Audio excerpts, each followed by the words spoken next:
બનાસકાંઠામાંથી એક લાલબત્તી સમાન ઘટના સામે આવી છે। કૂતરું કરડ્યા બાદ સમયસર સારવાર ન લેવાય તો તેની કેવી ભયાનક અસર થઈ શકે છે તેનો જીવંત દાખલો વડગામ તાલુકામાં જોવા મળ્યો છે।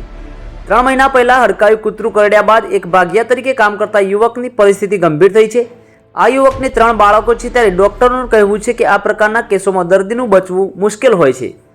વિગતે વાત કરીએ તો વડગામ તાલુકાના નળાસર ગામે ભાગિયા તરીકે કામ કરતા એક યુવકને 3 મહિના પહેલા હડકાયું કૂતરું કરડ્યું હતું। તે સમયે યોગ્ય અને સમયસર સારવાર ન મળતા હવે યુવકને હડકવાના લક્ષણો દેખાયા છે। યુવક શ્વાનની જેમ બસવા લાગ્યો હતો અને 4 પગે ચાલીને લોકોને કરડવા દોડતો હતો। યુવક અચાનક પોતાના ઘરમાં હિંસક બની પત્ની પર હુમલો કરવા દોડ્યો હતો। પરિસ્થિતિની ગંભીરતા સમજતા પોલીસ અને પરિવારજનોએ અને ગામ લોકોએ સાથે મળી દોડવાથી યુવકને બાંધીને કાબૂમાં લઈ ઝાડ સાથે બાંધી દીધો હતો। ત્યારબાદ તાત્કાલિક તેને સારવાર માટે પાલનપુર ખસેડવામાં આવ્યો હતો। પાલનપુર સિવિલ હોસ્પિટલ પહોંચ્યા બાદ પણ યુવક અત્યંત આક્રમક બન્યો હતો અને તેને દોરડા તોડી નાખ્યા હતા। હોસ્પિટલ સ્ટાફે પણ તેને એક રૂમમાં બંધ કરવાની ફરજ પડી હતી। પરિસ્થિતિ બગડતા હોસ્પિટલ મેનેજમેન્ટ દ્વારા પોલીસને જાણ કરવામાં આવી હતી। પોલીસ કાફલો પણ ઘટના સ્થળે દોડી આવ્યો હતો અને ભારે મહેનત બાદ યુવકને જાળી અને તાર વડે બાંધીને ઇન્જેક્શન આપી બેભાન કરવામાં આવ્યો હતો। હાલ યુવકની સારવાર ચાલી રહી છે, પરંતુ તબીબોના જણાવ્યા અનુસાર હડકવા થાય તે વ્યક્તિની બચવાની શક્યતાઓ ખૂબ જ ઓછી હોય છે। 3 મહિના પહેલા હડકવાયું કૂતરું કરડ્યું હતું। સમયસર રસી ન લેતા હવે હડકવાના લક્ષણો દેખાયા છે। દુર્ભાગ્ય હડકવા થયા બાદ કોઈ અસરકારક સારવાર ઉપલબ્ધ નથી તેવું તબીબોનું જણાવવું છે। તબીબો વધુમાં જણાવે છે કે કૂતરું કરડે ત્યારે તેને હળવાશથી લેવું નહીં। સરકારી હોસ્પિટલોમાં રેબીસની તમામ રસીઓ મફત ઉપલબ્ધમાં છે અને તે તાત્કાલિક લેવી જોઈએ।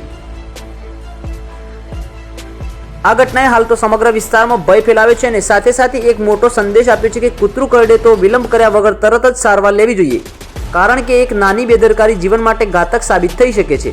એટલા માટે જ આવી ઘટનાઓ લોકો માટે લાલબત્તી સમાન ગણી શકાય। વધુ સમાચારોને અપડેટ્સ માટે જોતા રહો online TV news. Sajan Thakor Danta સાથે રેણુકા ઠાકોર અને સુરેશ ઠાકોર ખેરાલુ। જો સૌથી પહેલી વાત કે જે આપણે જૂની માન્યતા છે અથવા આપણે જે જગ્યાએ બોર્ડ જોઈએ છે કે કૂતરાથી સાવધાન અને બીવેર ઓફ ડોગ, તે વસ્તુ સાચી છે।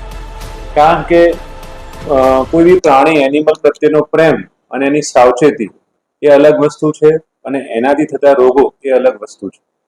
ડોગ કૂતરું એક એવી વસ્તુ છે કે જે આપણે એને સાચવીએ છીએ તો એનું પ્રી અને પોસ્ટ બંને વસ્તુ આપણે બહુ સાચવવી જરૂરી છે। કૂતરા કરડવાથી જે આપણને વસ્તુ થાય છે એમાં એક હડકાયેલું કૂતરું હોય છે અને એક હડકવા વગરનું કૂતરું હોય છે। બંનેમાં વેક્સિનેશનની જરૂર પડે છે। સૌથી પહેલી વસ્તુ એવું છે કે જ્યારે કોઈ બી કૂતરું કરડે છે તો એના પ્રોપર વેક્સિનેશન હોય છે, જેને રેબિસ વેક્સિન કહે છે, જે લેવી અનિવાર્ય છે અને જે સરકારી હોસ્પિટલમાં તદ્દન ફ્રી ઈલાજ એનો થાય છે। બીજી વસ્તુ છે કે ચલો કૂતરું નથી કરડ્યું અને આપણને કૂતરું રાખવાનો શોખ છે, પ્રાણી પ્રત્યેનો આપણને પ્રેમ છે, તો એના માટે પ્રી એક્સપોઝર પ્રોફાઇલેક્સિસ તરીકે રેબિસની વેક્સિન લેવી જરૂરી છે, જે માણસને અને ડોગને એટલે કે કૂતરાને બંનેને આપવી જરૂરી છે, જેથી ભવિષ્યમાં આપણને ડોગ બાઇટ થાય છે, કૂતરું કરડે છે, આપણું પાળેલું કૂતરું, તો બી એનાથી આપણે નુકસાન ન થાય એનો આપણને સાવચેતી મળી રહે છે। બીજી હોય છે પોસ્ટ એક્સપોઝર પ્રોફાઇલેક્સિસ, એટલે કે કૂતરું કરડ્યા પછી જેનો બી ડોઝ હોય છે 0, 3, 7, 14, 28 એ રીતે, જેના 5 થી 7 ઇન્જેક્શન લેવાના હોય છે, જે લેવા બહુ જ જરૂરી છે। ત્રીજી એક વસ્તુ આવે છે કે જો કૂતરું બહુ જ કરડ્યું છે અને બહુ જ ઊંડાણ સુધી કરડ્યું છે, જેમ કે મસલ છે, મસલના અંદરના સુધી પહોંચી ગયું છે, તો એવા ટાઈમે રેબિસ ઇમ્યુનોગ્લોબ્યુલિન કરીને રોગપ્રતિકારક શક્તિ વધારવા માટેનું ઇન્જેક્શન આવે છે, જે ઘાની આજુબાજુ જ લેવાનું હોય છે, જે બી લેવું બહુ જ જરૂરી છે। હવે મેઇન વસ્તુ શું છે, આપણે ક્યારેક કેવું થાય છે ખાલી કૂતરાએ દાંત બેસાડ્યા છે અથવા કૂતરાએ ખાલી મને પકડ્યું હતું, મને લોહી નતું આવ્યું, એમ કરીને આપણે એ વખતે જે એની રસી છે રેબિસની, જે કૂતરાની કરડવાની રસી છે, આપણે લેતા નથી। ત્યારે જ જેમ એમણે કીધું એ પ્રમાણેના સંજોગો ઊભા થાય છે। જ્યારે કદાચ આ ભાઈને 3 માસ પહેલા કૂતરું કરડ્યું હશે તો એ વખતે એમને પૂરેપૂરી રેબિસની વેક્સિનના ડોઝ લીધા નહીં હોય, તેથી એમને અત્યારે આ પરિણામ આવ્યું છે। સૌથી મેઇન વસ્તુ એ છે કે જો એકવાર હડકવા થયો પછી એને નિવારણ માટેની કોઈ જ અત્યાર સુધી રસી શોધાઈ નથી, એમાં વ્યક્તિનું મૃત્યુ જ છેલ્લે થાય છે।